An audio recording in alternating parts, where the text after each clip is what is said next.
Boom. What is up? What up? Fulton Lee in the house in the fun zone today. It is really good to see you, man. For real. I haven't feel like I haven't seen you in a long time. Maybe the last time I saw you was at Hutchmoot, maybe? At Yeah. Ella's. I Wow. think Ella played her whole album at. Mm-hmm. For the Rabbit Yeah. Room. Yeah, and you came out and performed. That was really cool. It was really cool getting to hear you on that album too, as it just came out a couple weeks ago, I suppose. Hearing Yeah. hearing your song on Dream War was really cool. Thank you, man. That whole record is insane. She's an amazing, amazing artist. She is an amazing art, and it's also been cool watching her and you and the whole crew. Most notably and recently, to jump to it, getting to win the Live on the Green competition. That is so crazy, man. That was unreal. I know. Yeah, I think so too. Like, it's like I never ever would have dreamed that that would happen, you know? Yeah, but at the same time, to me, it's like, if not you, who? Because y'all are an amazing group of people, and you have a good following that you've built for years, and everyone is rooting for y'all. Like, I don't know, it makes sense. I'm really proud. I'm really excited. Was that just like an incredibly amazing journey, or was it pretty stressful? I guess every time you have to like muster up getting all these people to vote. What is that like? I've always thought about doing it, but never have. Yeah, well, usually you have 3 rounds of online voting in April, and then the final 8 bands do like a live Battle of the Bands show at Exit In, and that happens in July. So there's like this big like 4-month break, and people come Right. and like they get these little ballots or like little coins or whatever, and they actually vote for the bands with these physical objects. They like put it in a little mason jar that says Fulton Lee during the show. And then at the end of the show, Whoa. the votes get counted and the bands that have the most votes make it through. But because of COVID, they had to do even those last rounds were done online, which is I don't think has ever had to happen before. Yeah. So it was just a totally new experience for Lightning 100 and for all the bands. And I think for us, it ended up being such a blessing, obviously, because somehow we were able to like reach to the ends of our spheres of influence and like, you know, Yeah, grab right. as many votes as possible.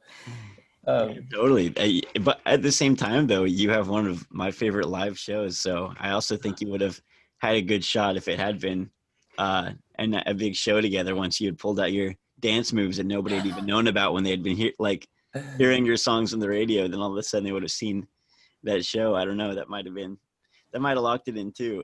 It would have been fun. I mean, like, we definitely wish we could have played to Exit In. Yeah, But right. but honestly, man, like, because it's such high stakes. Like, there's such a big prize on the line that me and my whole band and our manager and everyone, like the people, like the spouses and the girlfriends and the boyfriends of the people in the band, we're all just like legit scrolling through our contact list one by one, just like texting people that we haven't spoken to in years, like, hey, random text, will you vote for me in this competition? And it was like definitely uncomfortable and like awkward and definitely stressful because you can like see the voting updated live. So it's like, Yeah, right. this constant thing. But like I talked to people and like started having conversations with people that I would never have crossed paths with if it wasn't for this. And like Wow. to like see, my, because I posted about it on my personal Facebook page. I mean, like, dude, people from like 5th grade that I haven't talked to in like 8 years. They're like, maybe I didn't even know when I went to middle school with these people, are Yeah, right. commenting like, man, I'm updating the voting page like every 10 minutes and it's stressing me out.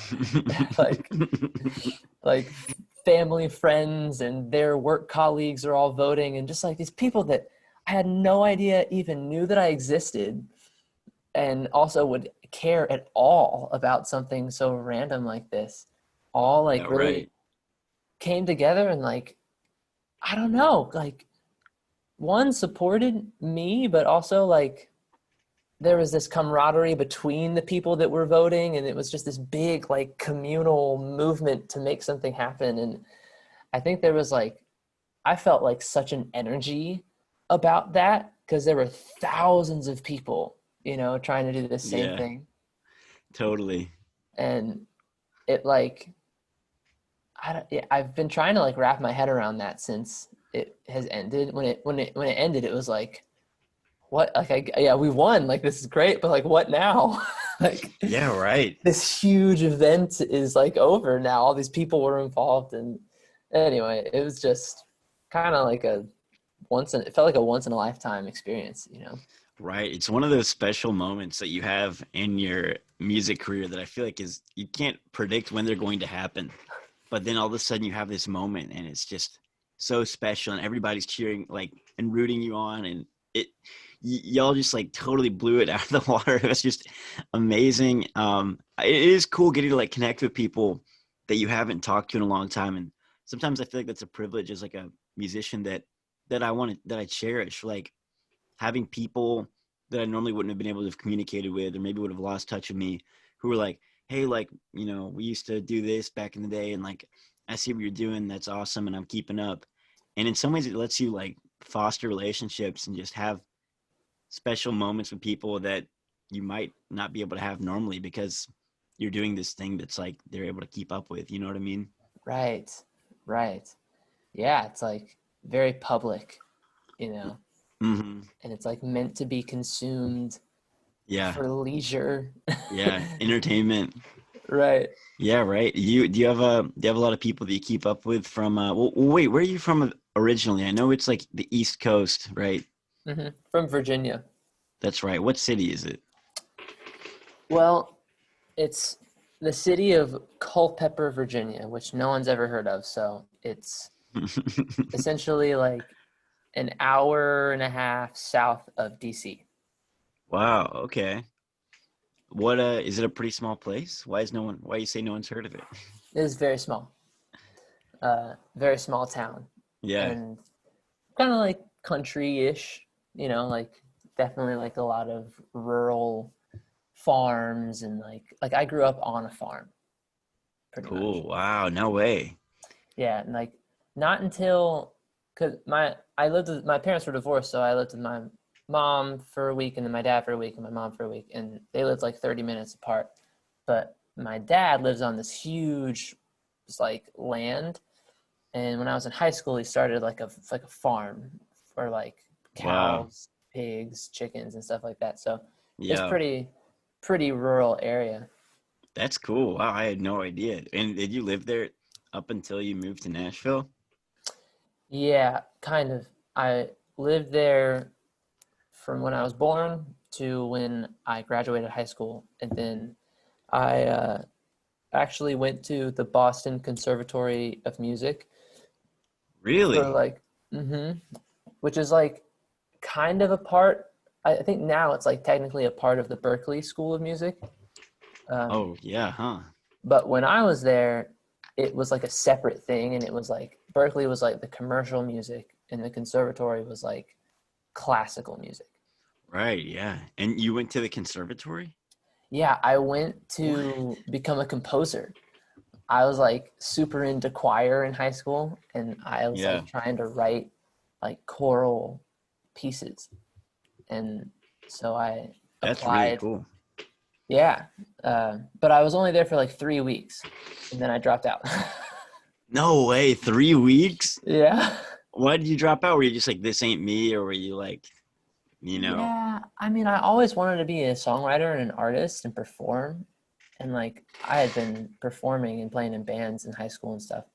But I think like when I got there, well, the big thing that happened was I realized that you have like eras of classical music. You have like the romantic era, the classical era, the Renaissance era. And now we're in like Right. the modern era. Or no, now we're in the new music era is what they call it. I think like late 1900s is like the modern era. But anyway, so right now we're in the new music era, and new music is like a genre that is essentially atonal. So Hmm. like there's no pitch center, there's like very little rhythmic consistency to the sound, and it's very like chaotic and avant-garde. And I didn't realize that we were going to be expected to write in that style as like composers. Whoa. Yeah. So they were Wow. like, I remember my first week, I like, because you work with like a one-on-one professor, and she's like, you know, telling me to write something and then to bring it in and we'll look at it. And I wrote stuff like, on like uh, the bar lines or whatever it's called. I can hardly even read music anymore. Um, but at that time I had written stuff, and then I went in and she was like, what would make this piece really interesting? Let's just erase the bar lines and let's just like start to um, turn this quarter note into a dotted whole note. Let's turn this half note into an eighth note, and kind of just at random started to like change all the rhythms. Yeah. Right. And I was like, what? She just pressed the randomize button on your piece of music. Exactly. Wow, that's crazy. Well, man, that kind of gives me a weird feeling in my stomach. Like, the times when you go somewhere to do something and it's like pretty quickly realize whether it's like a job or school like that, and you're like, oh no, what have I done? Like, this is not where I am supposed to be. Yeah. Was that hard? Was that a hard thing to recognize, or were you just like, this, whatever, I'm out of here. I'm not worried about it. It Peace. was, yeah, it was hard. Well, like, man, I never think about this time in my life because it was so short. Right, Um, right. Yeah, I can see that for sure. Before I went to Boston, I had just graduated high school, and it was like this decision. It was like, okay, I'm either going to move to Nashville and be an artist, or I'm going to move to Boston and be a composer. And maybe after I graduate from the Boston school and I'm a composer, then I can maybe become an artist that has like all this classical training, and that'll be really cool. Yeah, you'll be like Brian Wilson. You'll be like this pop genius. Yes, yes. Totally, totally. I was thinking Radiohead the whole time. I was like, I'm gonna be Tom I'm York. gonna be Tom York. Yeah, I could totally see that. Yeah. Cool. So it was like I almost chose Nashville from the jump, but all my friends were going to college, and I was like, I want to go to college. you know? Yeah, it seems fun. Seems like a fun thing to do. Right. You And can. it was like the community there was amazing. Like the students and all the people I met was like the most fun ever. That's cool. But Wow. I just can't do classrooms. I just like really don't do well like in a situation where I am learning something that I didn't like really choose to learn. Right. Like, because they want you to be like a well-rounded, composer. So they're teaching you all kinds of different things, and like probably is really good for me, but I just have a hard time with it. Right. So Yeah, that makes sense, man. I think I like looked at the deadline for like when you can get a refund back on your tuition, and it was like the next day was the deadline. Whoa. So I started to have these thoughts and really started to take them seriously after like a couple days of being like, I don't know if I should stay here. I looked at the deadline and it was like tomorrow. So I was like, okay, I got to make a decision right now and go Wow. for it. Wow. Was that sad having to like go back home and stuff after finding this new community, this new city, and maybe like what was that a bittersweet thing? Yeah, what I did was I actually left school, but I moved into like an apartment like 15, 20 minutes from campus. Cool. So I stayed in Boston, but I was only there for like another 3 months. Interesting. Okay. And Wow. then it was like, and what I did, I started to write like songs in that apartment. And that was a hard 3 months. I was 18. Oh yeah. you know? And you've lost your community. Well, to some extent, you're not like going to these classes anymore and stuff. Yeah, very isolated. And I was like not feeling well physically. I was like ill. Uh, Mm. I remember I had like, my room was like just legit a twin mattress just on the floor of a hardwood floor with like nothing on the walls and just like plastic drawers with my clothes in it. I Whoa. thought, 'cause I was 18. I was like, I don't care what my room looks like. Yeah, right. Yeah. Oh, hey, let me pause. I need to charge my. Okay, so I do want to back it up just a little bit because I don't know about anything like pre Nashville. So as well, like in high school, you said you were in bands in high school or playing music there too. What was that like? Or what projects were you part of? Just cover bands. Cool. Like cover bands. We played like Green Day and Red Hot Chili Peppers and Leonard Skinner and like the Rolling Stones and all that good stuff. Were you? It was a pretty rural town, so were you just playing? Was there like only a few spots to play, or would y'all make the drive up to a bigger city? Well, when I was early high school, like ninth grade, I played in my dad's cover band. So he like was a singer and guitar player, and What? That's awesome. yeah, and he had, he was like 40 and was in a band with like four other 40-year-olds, and they played lots of like Leonard Skinner and Guns N' Roses and stuff.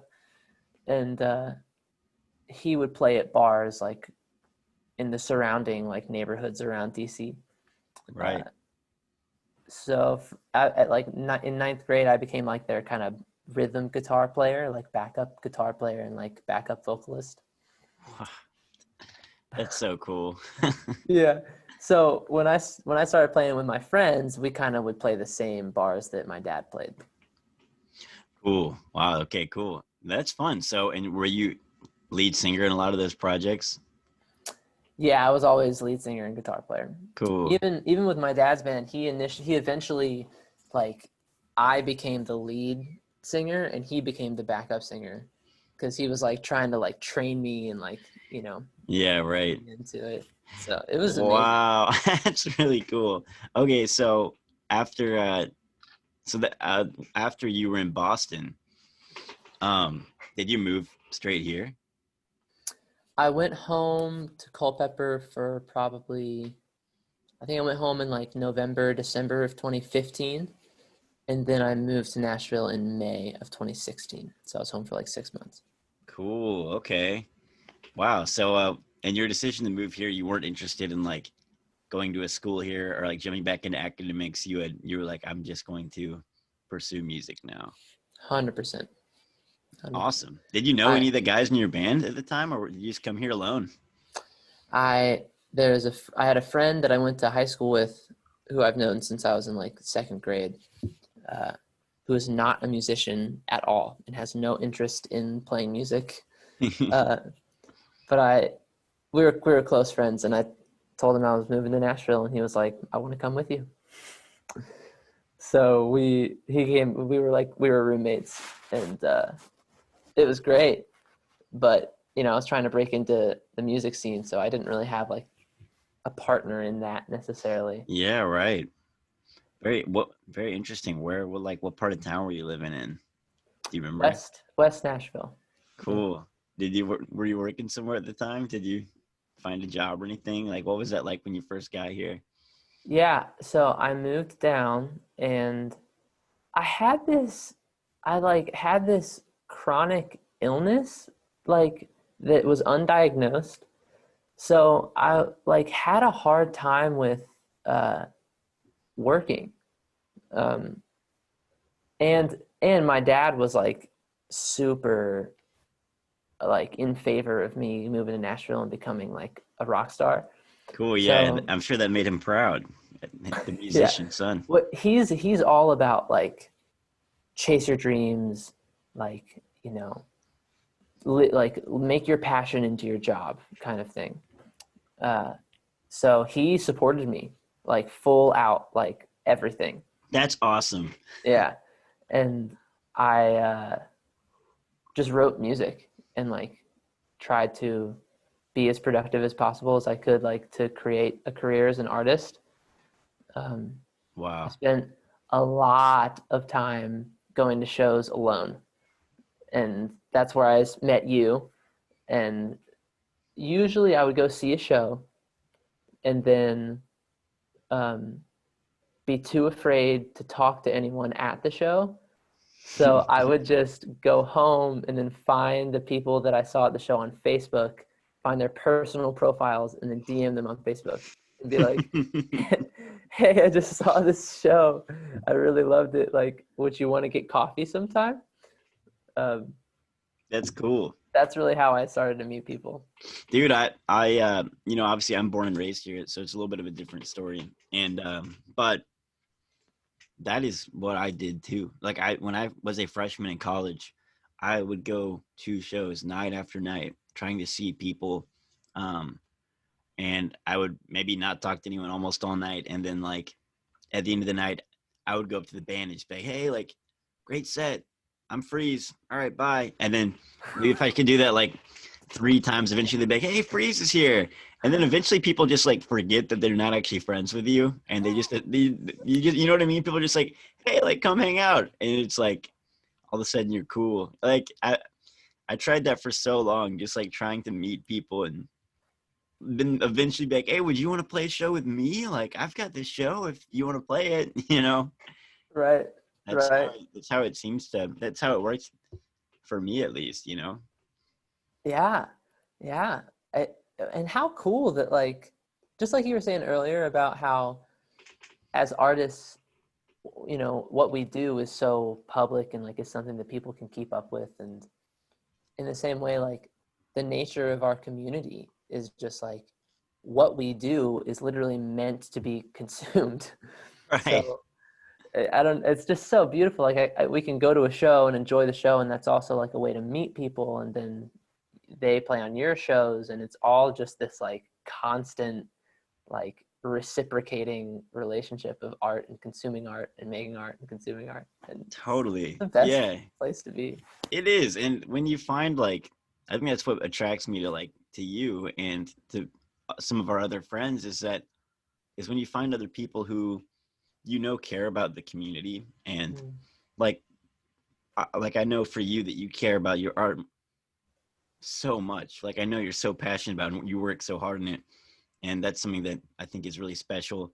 And then also on top of that, to turn around and be able to like wield that energy towards like a community that can like help each other, it is a really, really special thing. And with like Freeze Fest and Space Prom and stuff like that I do, I think when I think about like who is a part of that community, I think about artists who are like you know, who are just chasing a dream with everything they've got, but also like not forgetting why they're doing it and like, you know what I mean, the importance of just like being a friend and how those two things actually go together, you know what I mean? Wow. That, I mean, I feel like that is just the, that's like the message that just is printed on Nordista Freeze's entire brand. I feel like you are just this pillar of what you just said, like art and music as it like relates to fostering a community that loves one another. That's like, man, I've watched you do that for like 4 years, ever That's since I cool. moved here. And it has taught me so much about like why we make art, you know? Yeah. Uh, That's and cool, man. it's really bridged the gap for me between like, you know, why I'm alive, like why I'm on the earth, like my purpose as a man, and like, but I also love to make art, Mm-hmm. you know, because like you know, we're here to help people and to love people, but art is all about like expressing yourself. But you have really bridged those two things together, um, and made expressing yourself something that is all about community, and it's really Yeah. beautiful. I really appreciate you saying that, man. I feel like from the beginning we've connected on um something that we didn't really know that we were connecting on, which was that we both are like very spiritual people, and we both have at least been like searching for that and like praying about that for like the whole time we've known each other. But like, and I think that's part of what it is it's like it is something beyond you. And I don't know, I mean, it's hard to talk about. I have friends that are non-religious that understand it too, but it really is like when you're really focused on just like laying everything down for the sake of like this spirit and this like idea of like unity and beyond yourself, it really does, it empowers you to like really just work even harder at it and get even more excited about it. It's something that I can believe in more than I can believe in myself. Wow. You know what I mean? Yes. I think for me too, like it was not always like that. Like, like I was just saying, my dad is so into this, like, make your passion into your career, like chase your dreams. And it's all about like self-actualization. And, there's definitely an element of like helping people involved in that philosophy. But it's ultimately all about like realizing your own dreams. That's how I was raised. Like those are the principles that I was raised with, like, man, do whatever it takes to like, be on top kind of thing. Not that I was ever taught to like slight people or deceive people, but Right. the focus was on me, and when I like, and I wasn't raised religious at all, or my dad definitely, like, all of those ideas of chasing your dreams have a very spiritual kind of root to it, but it's not at all based in like Christ or any type of like faith. It's more just like kind of a conglomeration of lots of different spiritual ideas. Which is great, and I took to it really hard as a youngster, and like kind of became my identity. And I was all about just like, I'm gonna be a famous musician, period. It's gonna happen. No one can stop me. Life can't tell me no. I won't take no for an answer. And it was this intense ambition, and I think it resulted in like a real need for praise from people. And then when I like had this big revelation moment where I saw Christ as the truth, and like it really challenged and kind of shattered all of these things I had believed before. And I just recognized, like, oh my God, it's about love. It's not about like fame. It's about love. And then my whole world changed. And making art since that revelation has been so much more like fun. Yeah. Because before that, it's like I'm making art and my life is on the line. Because if it's not good, then I'm not worth anything. But wow. Yeah, right. And that's like terrifying. It is terrifying. I still think that every day. So I mean, it is terrifying. Yeah, I totally feel that way all the time too. But oh man, why am I like? It's so crazy. Like I get so hard on myself. And yeah, I mean, I definitely feel those two things. It's like in all of culture, like what you're talking about with these ideas of self-actualization, and it's just hard to know where lines are. And like sometimes I feel like I'm doing three things at once, and I can no longer tell, what is even my motive or purpose, especially as an entertainer, because you are, getting up on stage and there is a lot of like people cheering for you. And it's like, in a lot of ways I can divert it from like building an ego, in the obvious way, but then there's like more nuanced things that I'm dealing with, where it's like trying to tell if I'm like actually doing the right thing or thinking the right things or really acting healthy at all. You know what I mean? Right. It's just hard. It's a really hard world to be in. And you don't realize how many different like nuanced in the middle schools of thought that are like spiritual, or like maybe they're like actually a little bit self-serving, or like, like I can't, it's like hard to know. You're like, wait, okay, how did I get here? Is this even real? And I don't know. I get confused, a little bit every day probably. Totally. But like, because God, you're so right. Like, there's so much going on inside of an artist or a performer. It's like so not black and white. Right. But at the end of the day, it's like, okay, if I really look at all of these things that are going on inside of me, there are a few that I agree with, right? Like I agree with this being about community or being about, helping people process their emotion or whatever it is that's coming from love and not from like, a need for praise. And to me, I find comfort in the fact that like, okay, well, yeah, there's a lot of stuff going on inside of me, but there's like another me that disagrees with some of that stuff and agrees with other parts of it. And like, as long as that me agrees with the right things and disagrees with the wrong things, then my heart is pure. Yeah.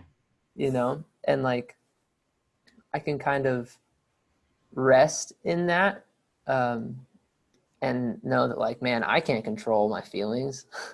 Yeah, right. Plus, Yeah. like, you think too hard about it. I get to the place where I'm like, well, I know that I can't do anything else. Like, I have to make art. There Yeah. is no other choice for me. Like, I'm either gonna make art or I'm gonna like, I don't know, shrivel up. Totally. I'm so glad you decided to move to Nashville. I can't imagine what it would have been like if you had done anything else, because it seems like you're calling. Like, it just seems, I Mhm. can't picture a world where you wouldn't be on stage, like, Mhm. making the art you make. It's so unique, and it's such a like beautiful part of my world. And I feel like our scene, it's like everybody loves what you do, like genuinely. Uh, Everyone loves it. It's easy to love, and you're an easy person to love. You know what I mean? that is like, I could cry so hard. It's true, man. It really is true. I want to talk about your music if we could a little bit. I want to talk about like kind of walking through the project of Fulton Lee. Just like, because I have some questions about like the band and also just like the songs. I guess first to start, like the idea behind like going by Fulton Lee, that is a thing that happened when you moved here, like that started around 2016. Yeah, so my full name is Fulton Lee Farish, but I go by Lee in my personal, like my childhood, everyone called me Lee. Really? I didn't know that. And most of Cool. my close friends, like my band, they all call me Lee.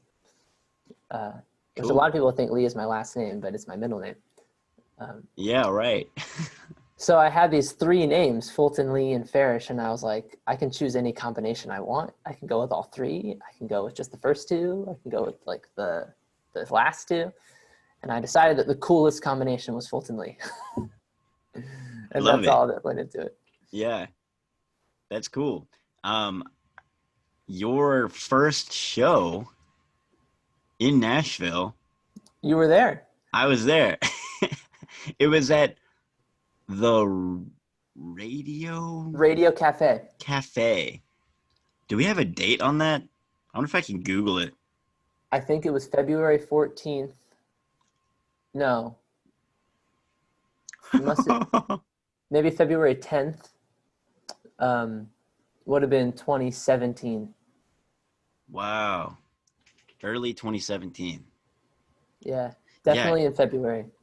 And I went to the show because my friends Benjamin Robertson and Trevor Alt, I believe, and maybe Andrew Grasso had this idea where they were like, we're going to be Nashville's DIY, like of the like scene that we're a part of. Like, we're going to be the backing band. Like, we are a drummer, bass player, and Ben, works on like synths. And it was a pretty cool idea, like for pop artists, especially. Like, they were like, we will just like learn. They're all really good at learning music. And so Ali Warren was someone that they're like, we'll be Ali's backing band. And they called themselves, I think, Tropical Smoothie. And they were just this band that was just in the pocket. And I went out to see them, and then I saw you get up and you had this band that was dressed like absolutely just to the nines, except for one dude who had forgotten his outfit. It's like a denim jacket. Yeah, he's wearing like jeans or something, and which is so funny. But I think you had like 4 or 5 people behind you, and it was a pretty big band, and you got up there and just like danced your heart out. And obviously, I was immediately attracted to it because to this day, still when I'm on tour. But back then in Nashville a lot, I was just playing every night and dancing my heart out to nobody. Like, I mean, there'd be like 10 people at the show and it'd just be the other bands. And so when I saw you, I was like, he gets it. Like this is awesome. Wow. Like someone else who just wants to dance, and just be a performer. Like, I was immediately attracted to it, this project, What was that show like? How did you come across those people and, I guess even get the idea to like start performing under your name and everything? Oh man, so much happened. So much went into that. When I moved to Nashville, I was making like Americana music. I was making like acoustic folk music. That was like, yeah. And it was bad, man. I had a collection of songs that I put out right as I moved to Nashville that I recorded at my house in Culpeper. Cool. And it was bad, but whatever. I had this idea one day. I've always loved like Little Richard and like Motown but I never thought to make music in that style, but I always loved groovy stuff. Funky stuff was like my favorite. And I had this idea one time of like, man, what if I had always fantasized in high school about like there's this Beatles song called Rock and Roll Music, and it's John Lennon. He's like, why don't you get some of that rock and roll music? Yeah, I love that song. Yeah. And I always fantasized about playing that, like singing that song live on stage, even though I made acoustic music. And I had this realization of like, oh, I could just do that now. Yeah, right. I can just make that kind of music now. I've always fantasized about it. I always thought it would be like, way like years and years into my career, once I'm famous and I've released like 3 or 4 records that did well, I'll make this shift into like more of like a retro sound. Right. Yeah, totally. Because you'll have like this big budget and you'll be like, all right, brass section, and then and everybody's watching and they're like, this is fun.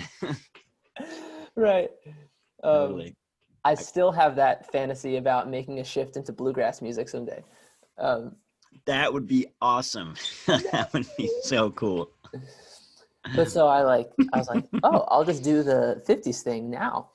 And I made these paper flyers and I put them all around 12 South and on like the windows of like, there was like this big restaurant that was shut down. So I put flyers on the windows that was like a picture of me, and it said like funk / soul musicians wanted, drummer, keyboard player, bass player, guitarist.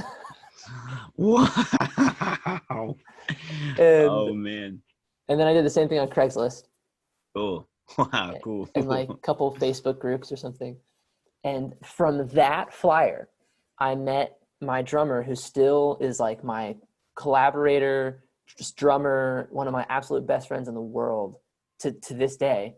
Contacted me through that flyer. He's co-written every Fulton Lee song and like is as much of a part as Fulton Lee as I am. Wow. And he's been with us from the absolute beginning. He was the first guy that I had lots of people contacted me from those flyers, and they were mostly like not a fit. Right. But somehow we got him and then 4 or 3 other musicians that came to my house, and I taught them these songs. And actually the way that we got that Radio Cafe show was I had gone to see a band called The Shy. Do you remember The Shy? Oh, yeah. Augustus Carroll and Addie Carroll's band, and Jacques Merlino, I think, was in it. I don't remember who else. Yeah. Wow, dude, The Shy were really cool. They were so good. I mean, it's basically still Augustus care like what he's doing, but it was like a little bit more collaborative. And it was I think they have one EP out maybe, but man, I love that music. Wow. So you met him pretty quickly? I would get on Facebook and go to the events like tab and like events near me, For sure. and I would, Yes. whatever I saw, I would just go. So they were playing at the end, and I saw them at Wow. the end, and I loved it. And afterwards, I found Gus on Facebook, and I was like, "Hey, man, want to get coffee?" And he was like, "Yeah." So we got coffee, and it was great. And then a couple of days later, because I was like, "Man, I want to play a show, but I don't know like how to like make that happen." Yeah. And a couple of days later, he was like, "Hey, man, I accidentally double booked myself. If you want to take my spot in this show at Radio Cafe with Allie Warren, you can have it." And I was like, "Oh, Wow. It came to you. Yeah. Oh my yeah, gosh. Wow. That's crazy. So that's how you came across that. Wow. That's so cool. I can't believe you met Augustus just through like, or I guess he goes by Augustus, but then I'm also getting it confused. Maybe I should refer to him as Gus. But yeah, right. Like, that's really special. So that gig fell into your lap, and then you were like, "All right, gang, let's like prepare for this gig. We have something that we have to reach." yeah, yeah." And I had never performed in that style before. Like I had never danced on stage before that show. Really? Yeah, I had this vision What? of like, I feel in my heart like I could freak out on stage. Like Yeah. when I hear this, That's how I felt too. Yeah. right. I was like, when I hear this music, I want to explode because Totally. the groove just possesses me, but I'm never in a place where I can express that. So I'm going to just try it on stage. Yeah, right.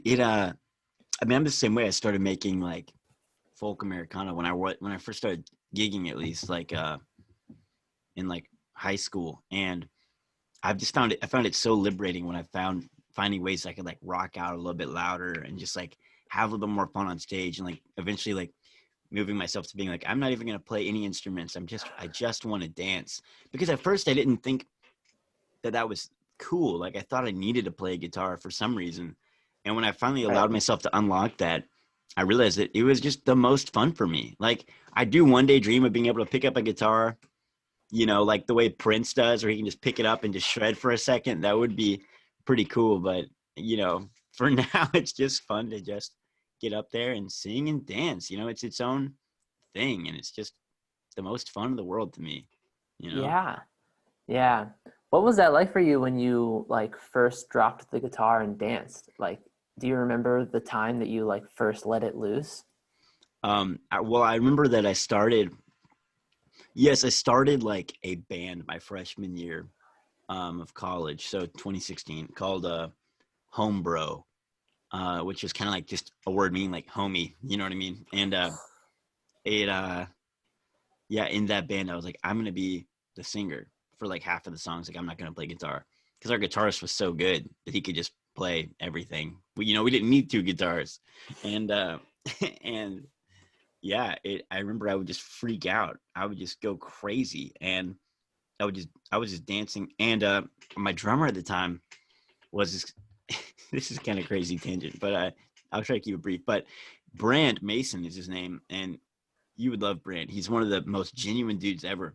And he would, before we play, he would be like, "Hey, does everyone mind if we lead a prayer? If I lead a prayer?" Oh. And I don't think anyone really knew that he was like spiritual. And it turned out he was like incredibly like spiritual. And he would get down with his face on the ground and just be like Jesus, just like fill the room.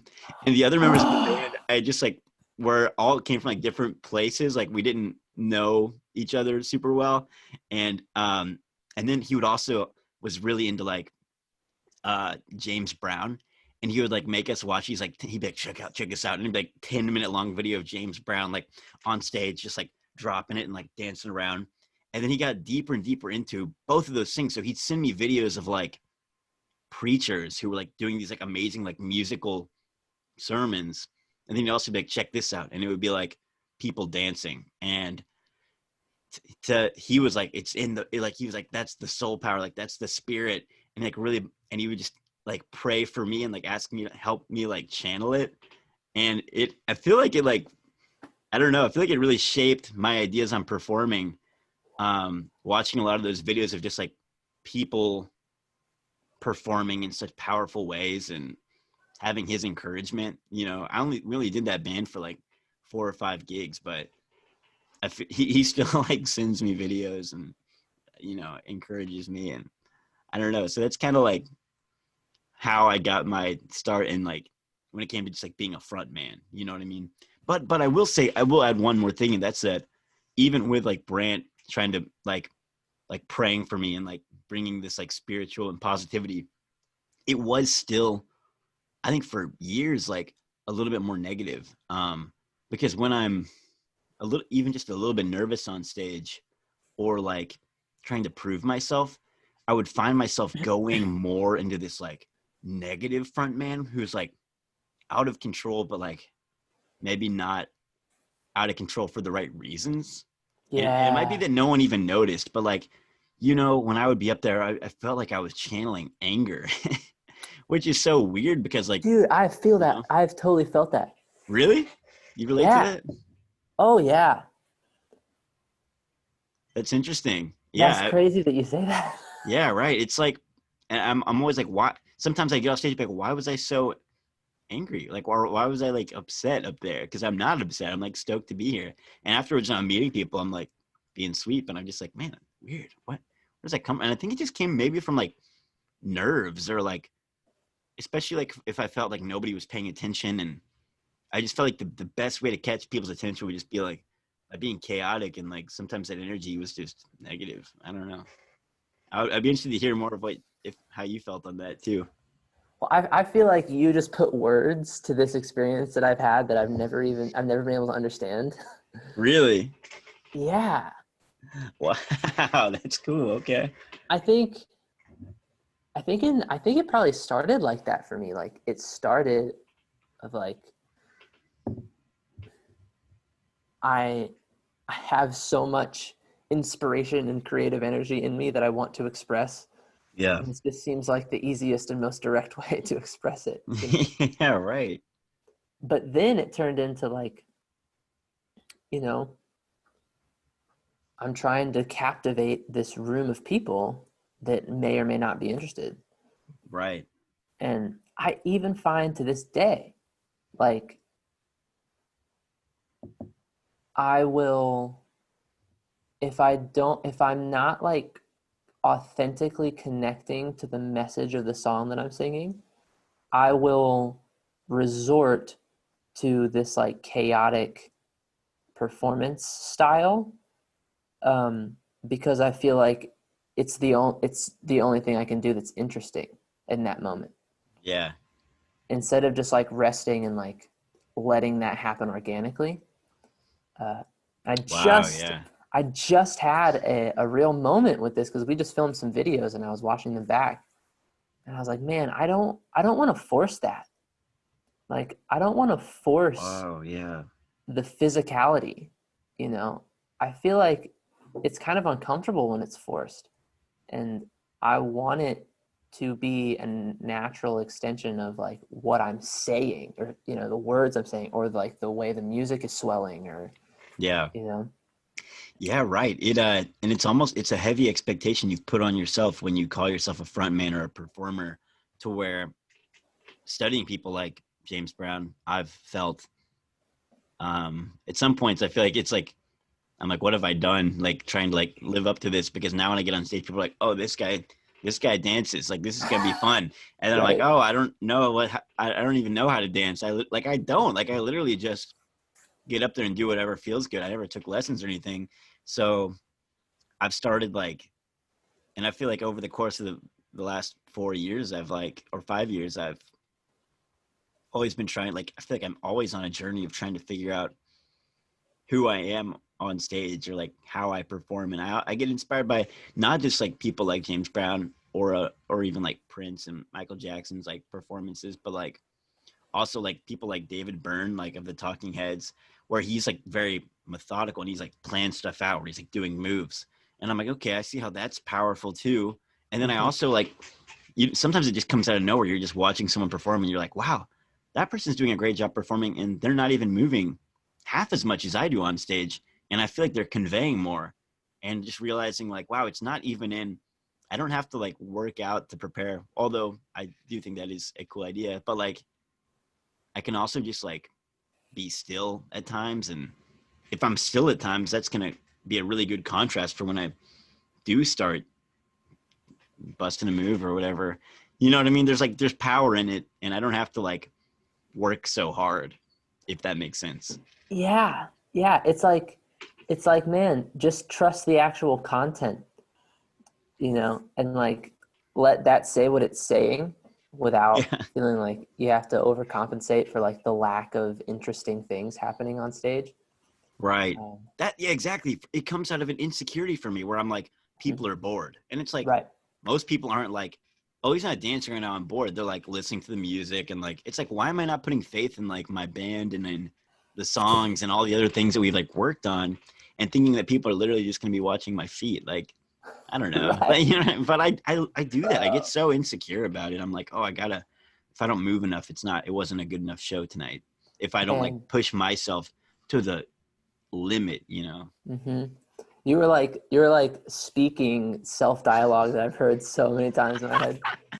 That's Like funny. feels so good to hear. I'm glad we're talking about this, because I feel like you and me relate on a lot of this stuff, and maybe in ways that are a little bit more rare, and maybe there are other people listening who do too, but it's like, I don't know, it's just special. And I've Yeah. always admired your performances too. And just to briefly one more time mention James Brown. If you do watch him on the Tammy Show and stuff, the interesting thing is that he's awesome, not chaotic on stage, or like sometimes I love being chaotic, but I just mean like he's not just going hard the whole time. He's literally, for most of the 16 minutes that people consider the best performance in history, he's just like standing there, or he's like doing like barely moving, and then he'll just randomly do something. It's like even he like hmm understands restraint and understands how to like go off of emotion. Sorry, of course he does. He's the king. But like, it's just funny because you don't remember it like that, and then when you go back and watch it, you're like, wow, there's actually a lot less action happening than I remembered. Wow.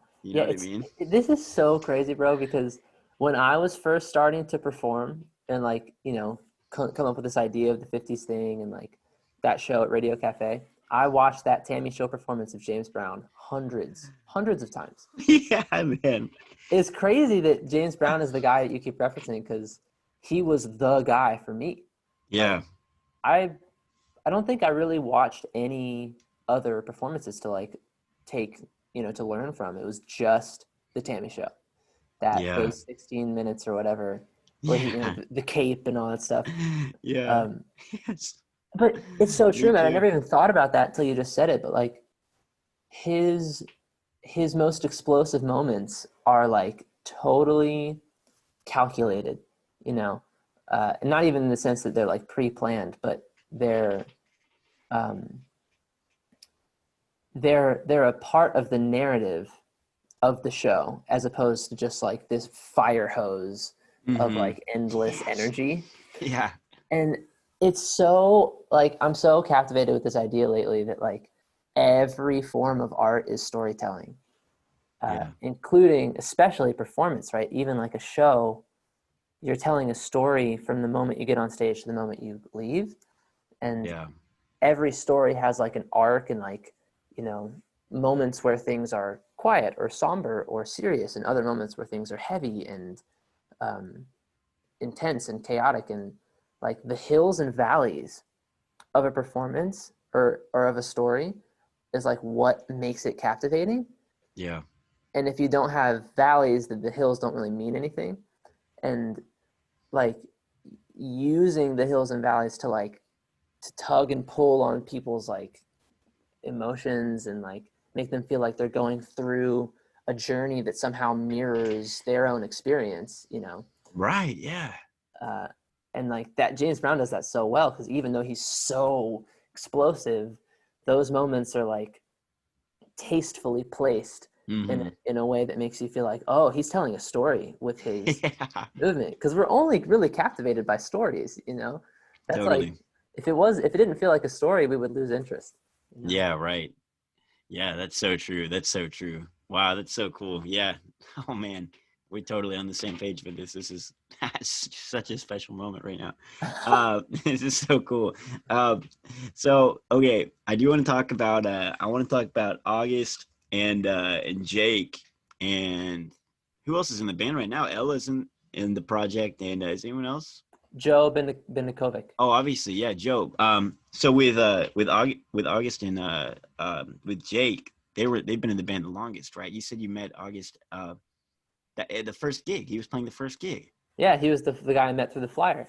Wow. Okay. Wow. That's crazy. So that was in 20. That was early 2017. That was I met him in 2016. I had been in Nashville for about 3 months when I met Wow. him. Oh my goodness. Wow. Okay. Cool. So and he played the first gig with you. He's been with you the whole time. Ever since, I've Um, never played with another drummer. wow. Never.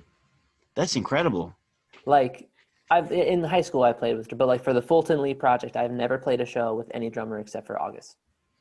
Wow. Okay.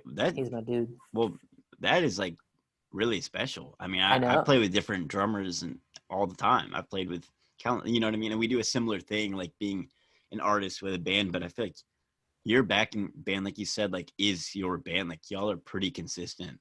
You know. Always. Yeah. I mean, Will, sometimes we've had to sub in like a keyboard player, Hmm. but rarely. And yeah, I mean, it has become a full-on band. Like, it started as a solo project that I had a backing band for, but it's become so collaborative and so consistent, and all the members of the band have become so invested in the music and the way things are going that it's not a solo project anymore. It's a band. Yeah. Well, it's a lot of really sweet people. Oh, You my have just a favorites. really genuinely awesome group of people to like just hang out with. So it's cool that y'all are in this together. Hmm. Whenever you put out, so let's see, your first song I think you released in 2018. I want to say. Do you remember? Yeah, first song we released is called Water. Yes, 2018, February 2018. So I guess that was about a year after that first show. Hmm. So you had a year of just like performing and building the band and like starting to get into the studio and Yeah, we had, we played that show. We played quite a few shows that year. Uh, and I was writing a lot. And we had demoed cool. everything on my laptop. And then in the fall or summer/fall of that year, uh, August was kind of the consistent guy. Like, at first it was just me and August who were consistent, and we subbed in all the other instruments. Yeah. And he became a large part of the demoing process of the song. So like, he would come and we would look at my Logic on my laptop and think like, okay, what can the drums do here? What kind of guitar parts can we add? And kind of, help produce or and arrange. And we did Cool. that with 6 songs, and then went into the studio that fall and made the whole EP, Baby Blue. Wow. Okay. Yeah. Right. Where did y'all record? Recorded at a place called Wild Road Studios, which is kind of like just in a house in a neighborhood in like Berry Hill, Yeah. and it's owned by a guy named Max Rubel, who's the engineer. He owns the whole thing. It's his house, Cool. and it was awesome. He's great. You put the whole thing out only like a month later. Like Mhm. all 6 songs came out in March, and then wow, cool.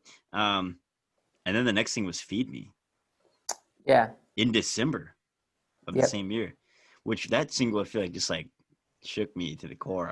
I think everybody was just like, oh my gosh, this is awesome. Like I feel like it was.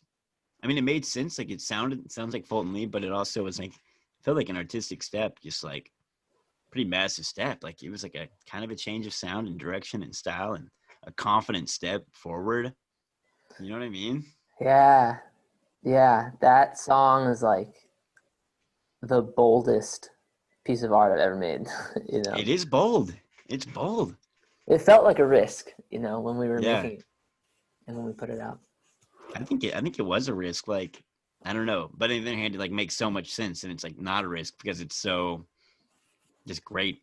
And but yeah, I mean, it is bold. Even like the album cover, I've always loved that cover where you're just standing in this like bougie house. You just look like who is this person? Like dressing in this amazing outfit with this red shirt and this black suit. It's so good. And then let's see. Then we have Love Falls Down, and that was about 6 months later. That was July of last year when that came out. Was that recorded at the same place, or and as well as Feed Me? Were these like recorded at the same studio? No, so Baby Blue, the whole record, we recorded at Wild Road, and we just Right. worked with an engineer, and we had mostly arranged and produced everything ourselves. But with Feed Me, we worked with someone named Quinn Redman. No way. Yeah, do you know Quinn?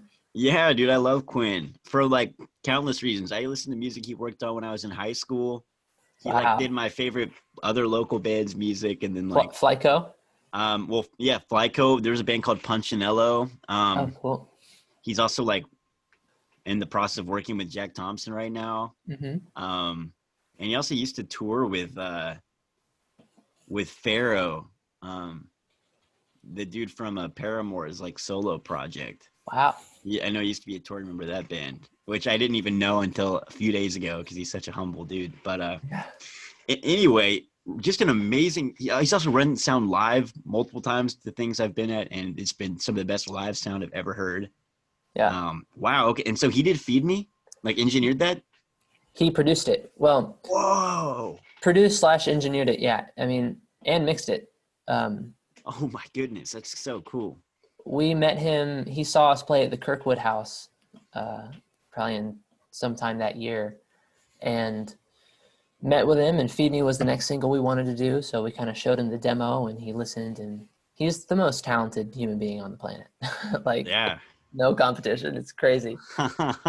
But you know, I think that like he is so good at what he does, that like when we worked with him, we had never worked with a producer before, and we had, especially with Baby Blue, or really with any song that we record, we spend a lot of time at home on a laptop creating the song before we go to record, right? So like I'll write, we'll write the melody and the chords, and I'll write the lyrics, and then we get on Logic or some type of like DIY type of DAW and program the drums, record a scratch vocal, harmonies, all the guitar parts, keys parts, synth parts, EQ. Like we try and make it like as full of a demo as possible before we go into the studio.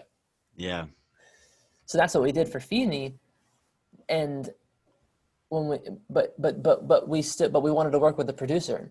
So it was like this weird thing where like, Wow. Yeah. we already have their kind of arrangement and production like pretty well thought out, but we feel like we need a producer to help us like make that sound really like professional and locked in and the way it's supposed to be.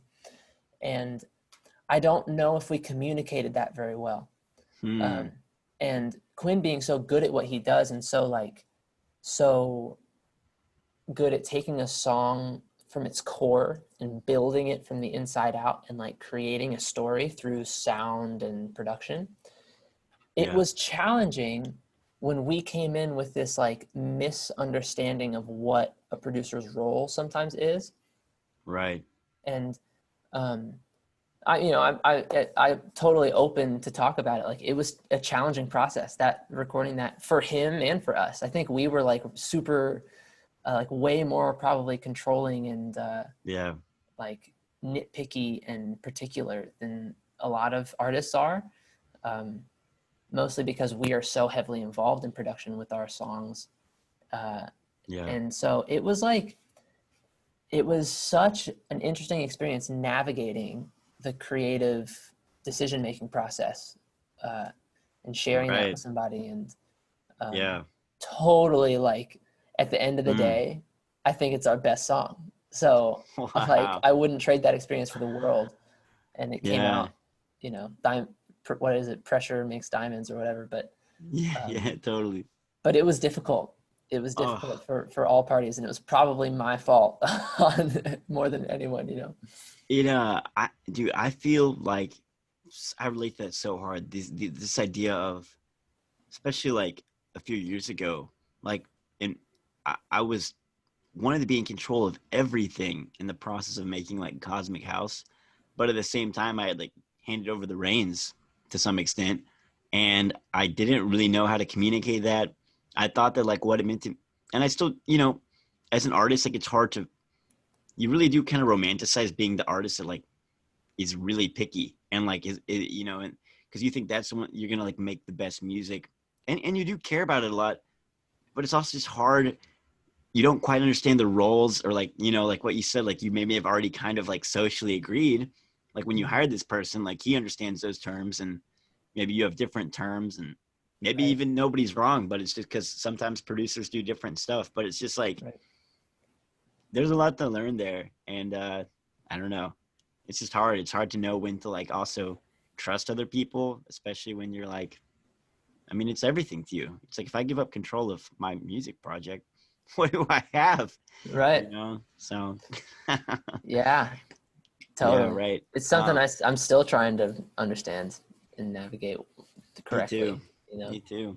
You guys after that put out Love Falls Down, uh you got Call You Mine, and then Lie Down, and just keep pumping them out. Then we have Sunshine, uh which came out in July. It was July 24th.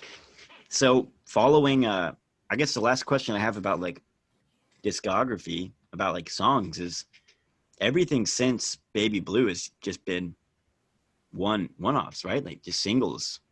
Is that are you working towards an album, or are you just living in a world where only singles exist? Because I'm kind of not sure which one I'm doing right now. I've put out like 5 singles, and I'm like, I Hmm. don't even know if I'm ever gonna call this an album, but maybe I am. I have like 5 more. I'm like, I guess this could be an album, but I don't even know if that matters anymore.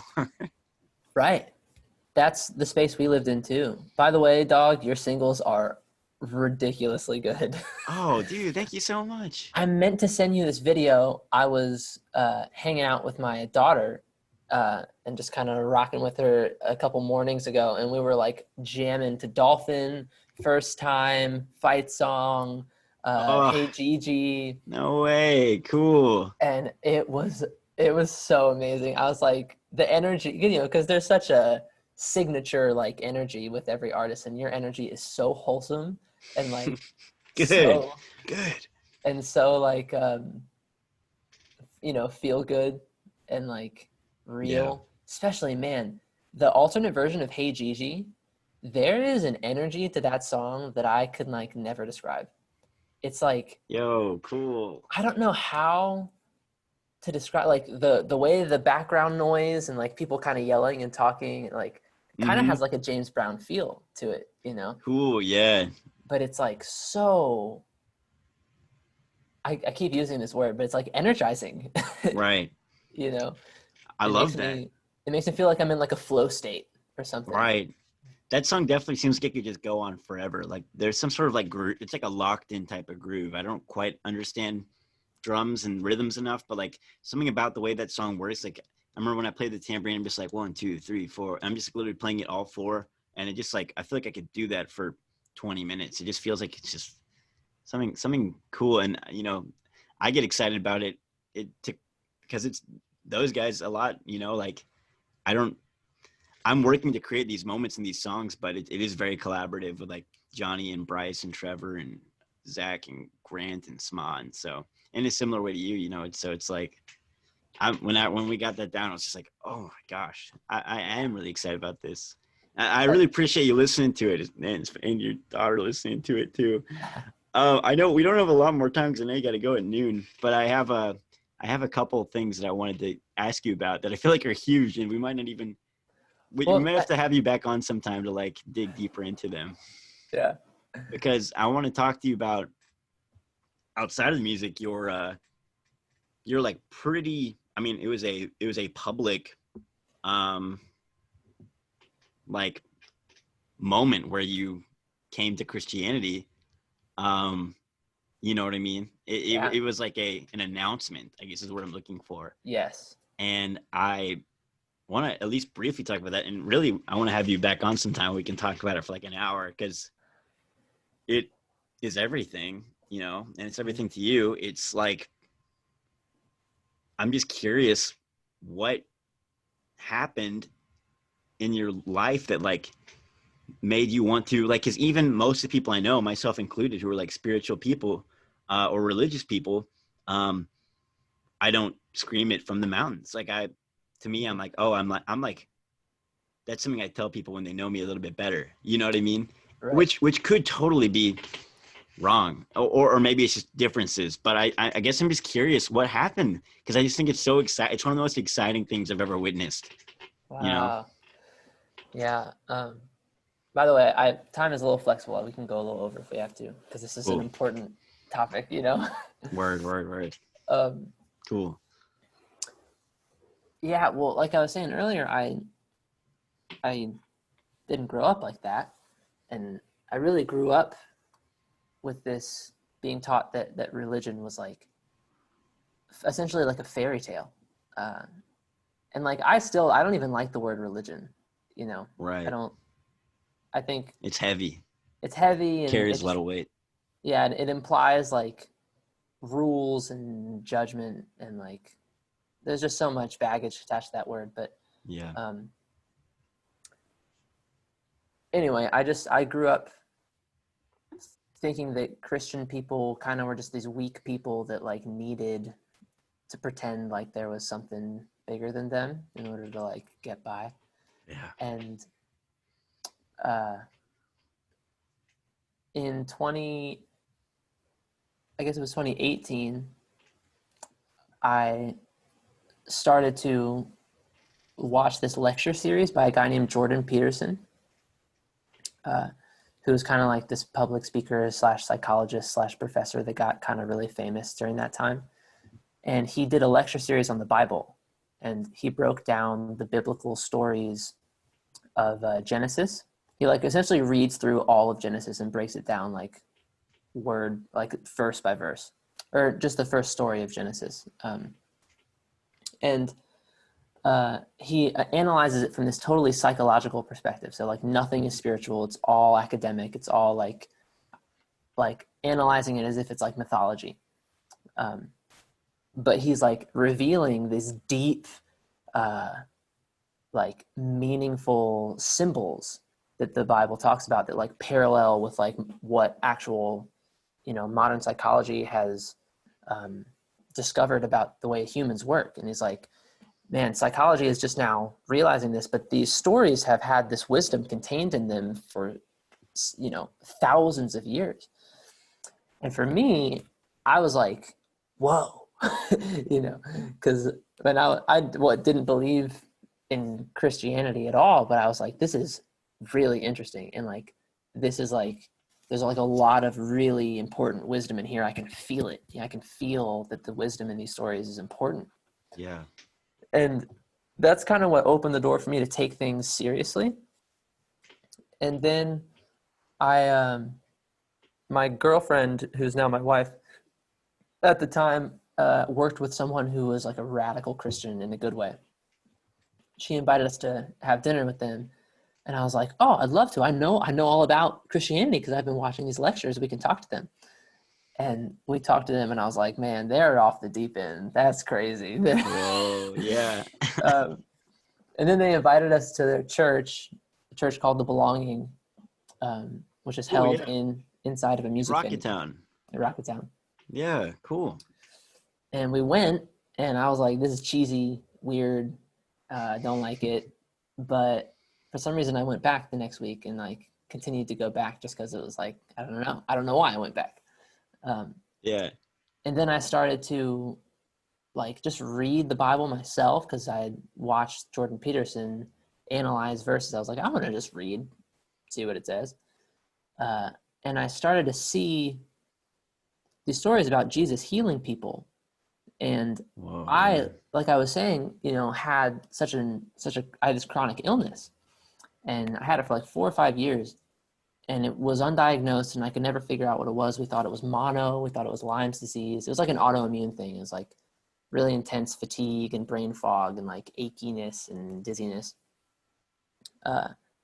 And it was really, really frustrating for me. Like really affected my everyday life pretty intensely. And so I was like looking at these stories of Jesus healing people and was like, man, that would be dope.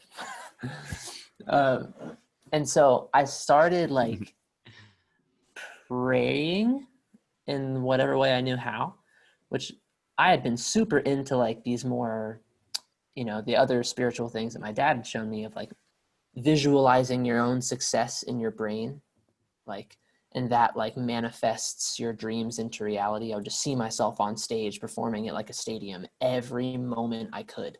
Like every moment of free time I had during the day, it was like, there I am on stage. People are screaming. I'm famous, Yeah, kind of manifest that kind of stuff. Like, totally. yeah. Think and Grow Rich was the book. So anyway, I had been involved with like spiritual things and prayer in that way. So it wasn't like a totally foreign thing. Right. But I started praying for healing for myself. And I had this one night where I was like, you know what? I'm so sick of this. I'm locking myself in my room and I'm not going to leave until I either am healed or I understand what the hell is going on with my body. And I just like desperately and like aggressively prayed for a long time. And then I fell asleep. And then I got up and like was pretty down because nothing had really changed. And I went outside and prayed some more and was pretty frustrated, and then came inside and tried to actually write a song.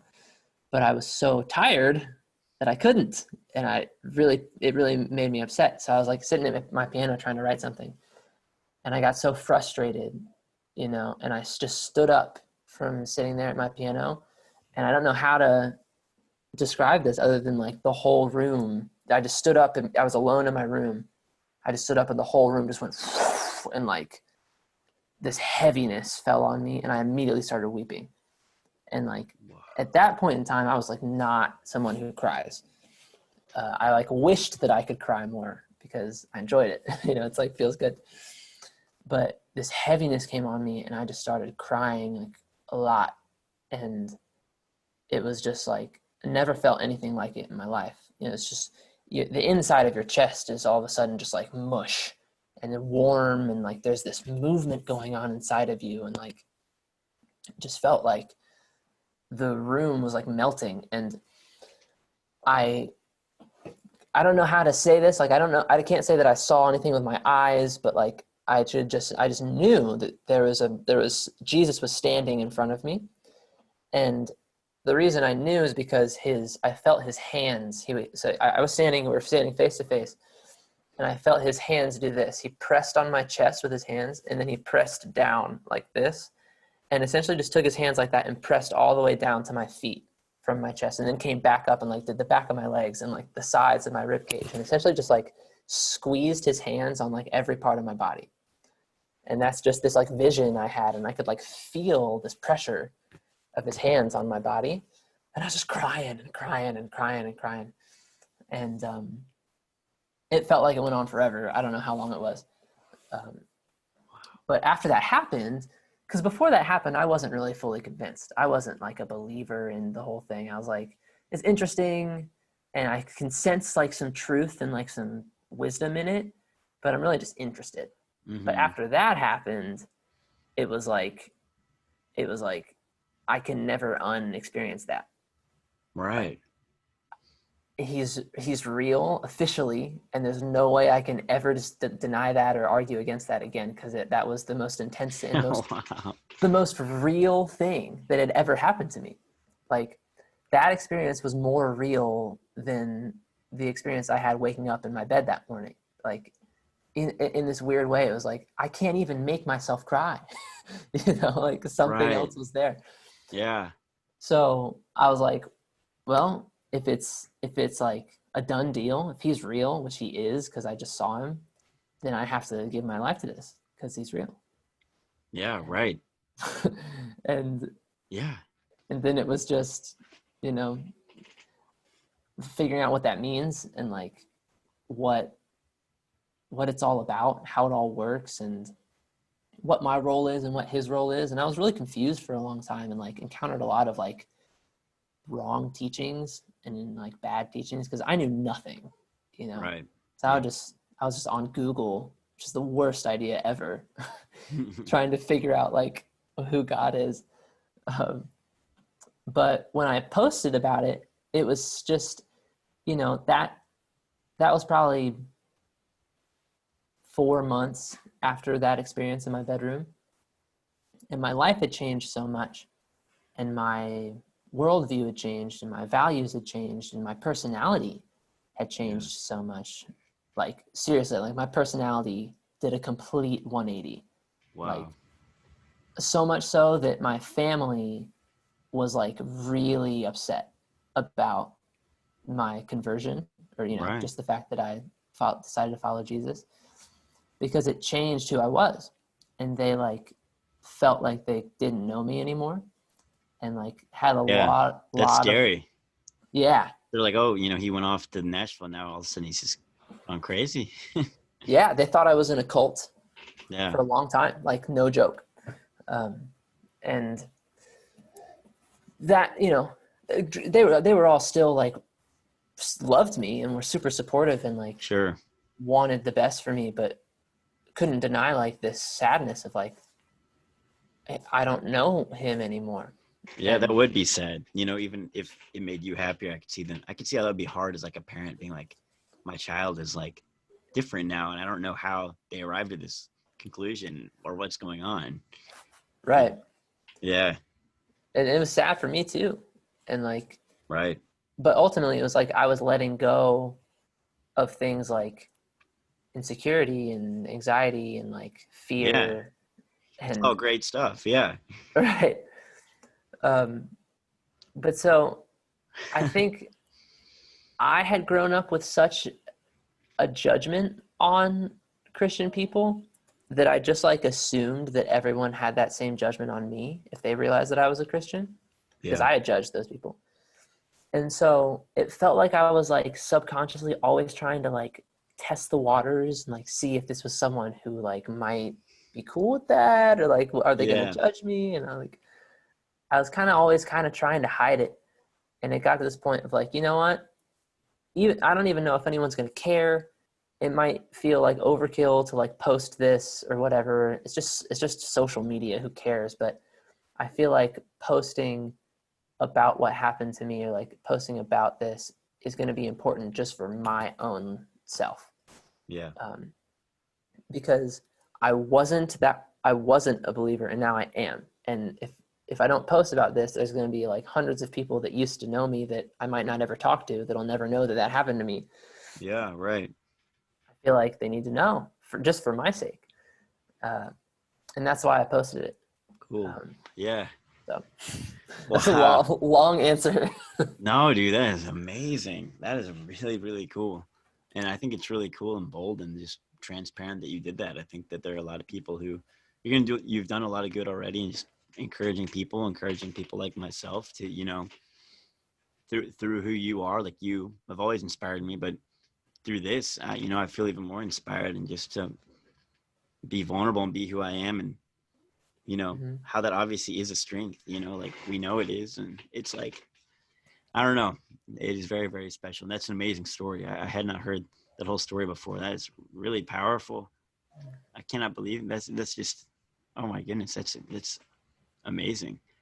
And since Yeah. then you've gone on to, now you're like married, and you have a kid. Yeah. That's amazing. And Will, go ahead. Go ahead. No, you got it. well, I was just gonna add in like, yes, got married, yes, have a child, and also was healed of that chronic illness. So the illness is gone? Gone. Wow. That's But amazing. it What on never earth? That's crazy. it never really got diagnosed. Like I ended up learning that it was like a digestive disorder. Um, like if I don't eat, I feel a lot better. That's kind of what I learned. And I went on this diet for like a year where I only ate like 5 foods, like this super limited diet to try and like heal myself. Wow. But maybe this is kind of another long story, so maybe we can do it next time. But yeah, ended up, it was like a spiritual thing. It was God, I was healed and in a really miraculous way. Yeah. I don't deal with that anymore. So That's cool.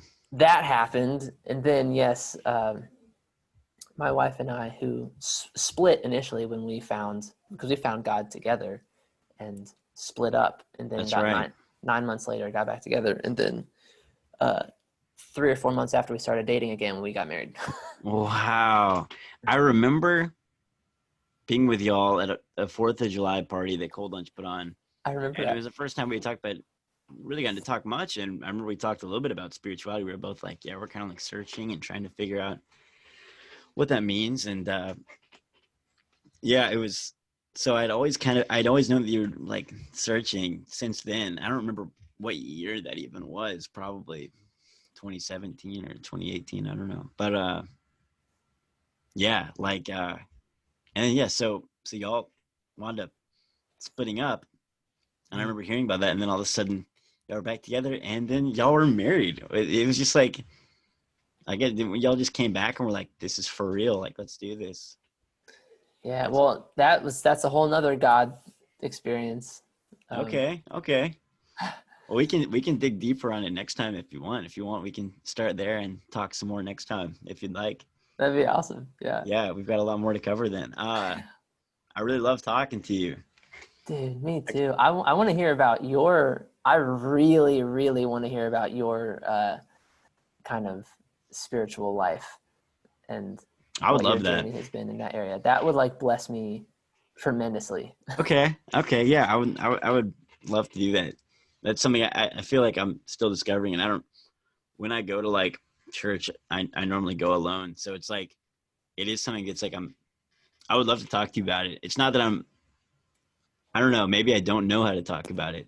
You know what I mean? But I would still love to. Like, that doesn't make me not want to, but I'd probably just be stumbling over my words the whole time. That's good. You can process like that. Yeah, right, for sure. That's cool. Because Well, yeah, go ahead. man, because I remember knowing you before I knew Jesus and being like, there is like a presence with that guy Freeze, and even my mom when we had our like EP release show at Yeah, Fat Fat Bites, Bites. Yeah.